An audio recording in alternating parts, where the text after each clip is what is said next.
Excuse me, do you know where I could find the American dream? I've heard that it's somewhere here on the east side.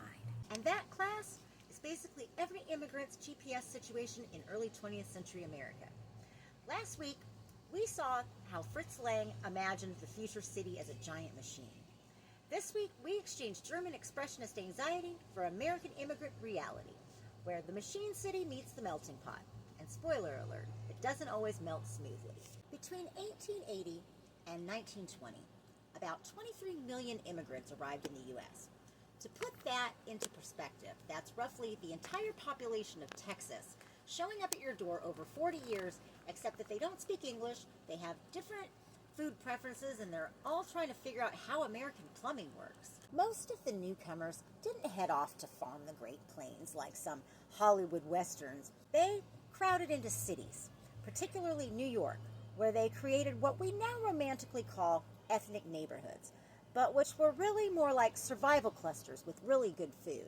Hester Street, made in 1975 but set in the 1890s, gives us a window into the urban immigrant experience. And by window, I mean more like a tenement window, small, grimy, and offering a very specific view of a very complicated reality. The genius of Joan Micklin Silver's film is how it shows us that immigrants didn't just abandon their old lives. They tried to recreate them in a completely different urban environment. It's like trying to rebuild your grandmother's cottage inside a skyscraper. Theoretically possible, but you're gonna have some architectural challenges. Look at how the film depicts Hester Street itself. The street becomes a kind of outdoor living room in the immigrant community. People conduct business, socialize, argue, and basically live their entire lives in public spaces. This wasn't just cultural preference, it was urban necessity. When you're crammed into tiny tenement apartments with multiple families, the street becomes your extended living space. But the use of urban space was completely foreign to established American urban dwellers who preferred to keep their private lives, well, private. So you had this clash not just of languages and customs, but of how to actually use city space. Let's talk about where these folks actually lived. The tenement building is basically urban architecture's attempt to solve an impossible math problem. How do you fit the maximum number of people into the minimum amount of space and still technically provide housing?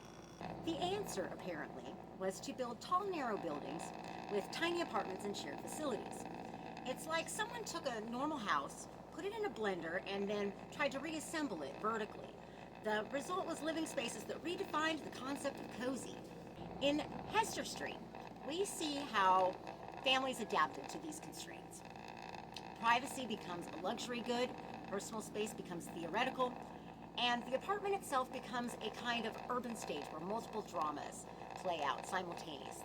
Cooking, working, sleeping, arguing, and occasionally hiding from the authorities. Now let's dive in to the film's central conflict, which is really about urban identity formation.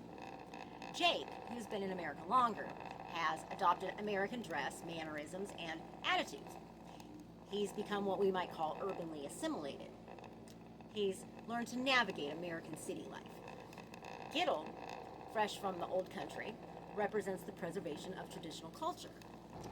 This isn't just a marital spat.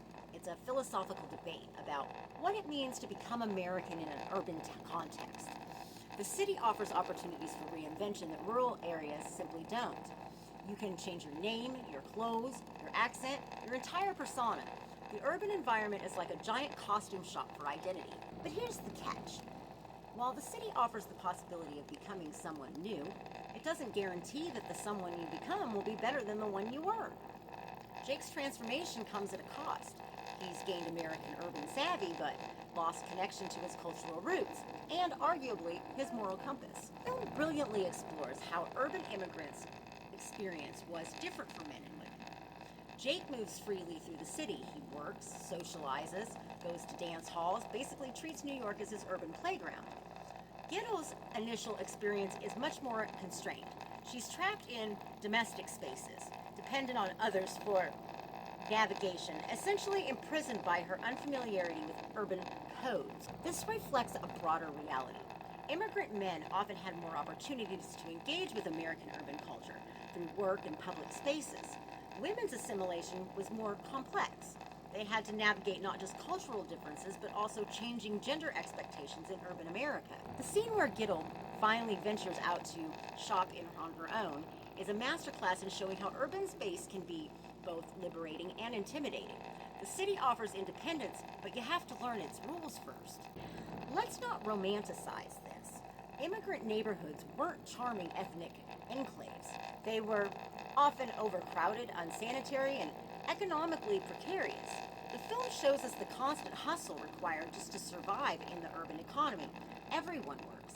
Men, women, children. The apartment doubles as a workplace.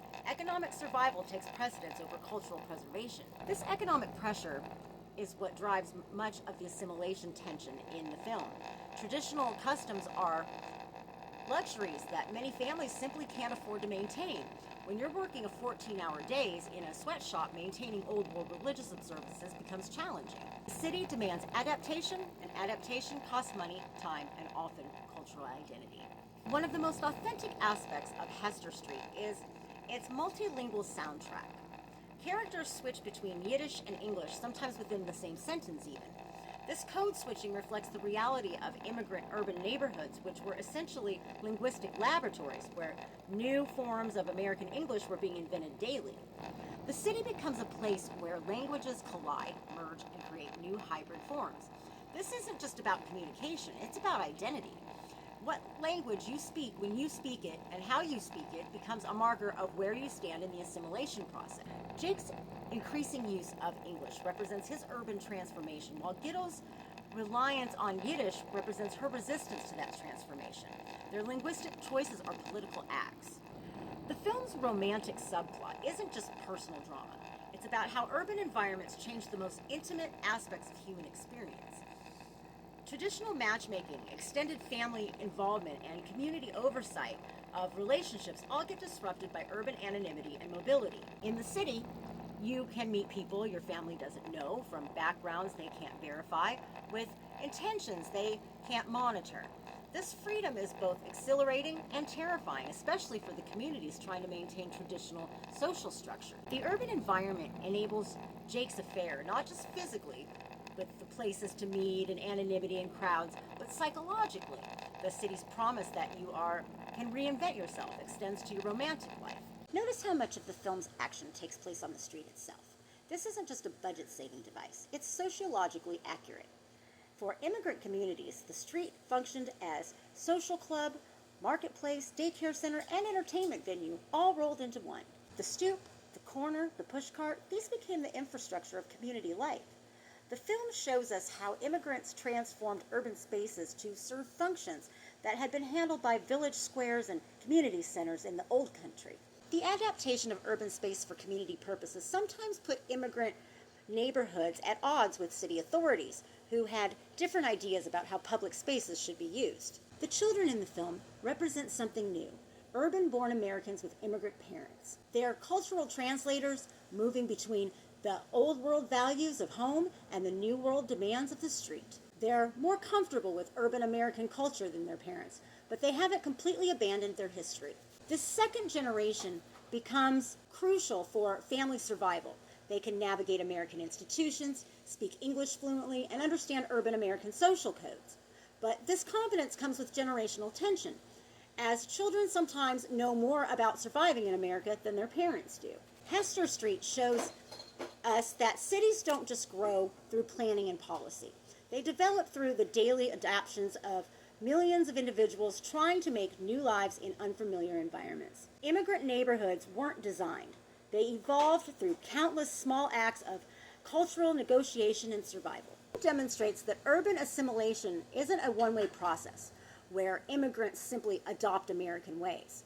Instead, it's a complete negotiation where immigrant communities change American cities as much as the cities change immigrant communities. Think about it.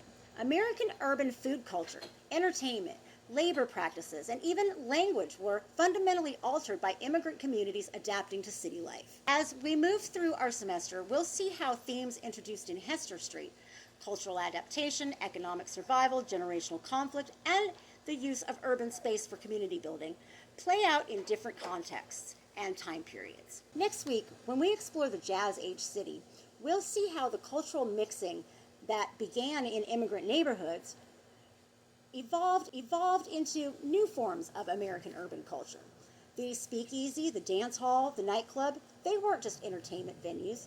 They were spaces where different urban communities continued the mixing process on streets like Hester Street. As you watch this week's film, consider these questions. How do physical urban spaces, streets, apartments, shops, shape cultural adaptation?